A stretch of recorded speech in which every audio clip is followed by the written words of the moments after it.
বাংলাদেশ জামায়াতে ইসলামীর আমির ডক্টর শফিকুর রহমান বলেছেন, বিশ্বের যেসব দেশ বিজ্ঞান ও প্রকৌশলের শীর্ষস্থান ধরে রেখেছে, চীন তাদের অন্যতম।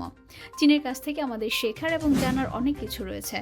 তিনি আজ রবিবার সকালে গাজীপুরের কালিয়াকৈর সফিপুর ওয়ামি স্কুলের স্থায়ী ক্যাম্পাসে শীতবস্ত্র ও খাদ্য সামগ্রী বিতরণ অনুষ্ঠানে কথা বলেন।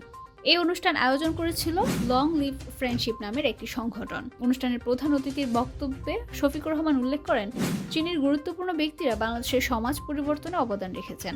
একই সঙ্গে বাংলাদেশ থেকে অনেক জ্ঞানীগুণী ব্যক্তি চীন সফর করে বিজ্ঞান, প্রযুক্তি এবং ভাষা শিক্ষায় নিজেদের দক্ষতা বাড়িয়েছেন।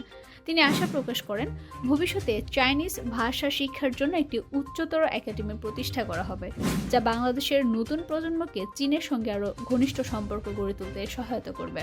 অনুষ্ঠানে বাংলাদেশের নিযুক্ত চীনের রাষ্ট্রদূত ইয়াও ওয়েন, চীনা দূতাবাসের একজন কর্মকর্তা এবং স্থানীয় জামায়াত নেতারা উপস্থিত ছিলেন। অনুষ্ঠানে 1000 দুস্থ মানুষের মধ্যে শীতবস্ত্র ও নিত্য প্রয়োজনীয় সামগ্রী যেমন চাল, ডাল, তেল, চিনি ইত্যাদি বিতরণ করা হয়।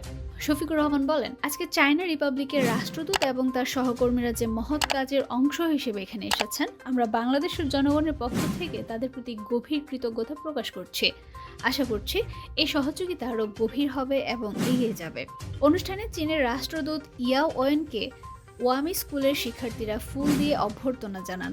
অনুষ্ঠানের শেষে রাষ্ট্রদূত এতিম শিশু ও শিক্ষার্থীদের সঙ্গে কুশল বিনিময় করেন। এভাবে দুই দেশের মধ্যে বন্ধুত্বপূর্ণ সম্পর্ক আরও দৃঢ় করার একটি নতুন অধ্যায় শুরু হলো।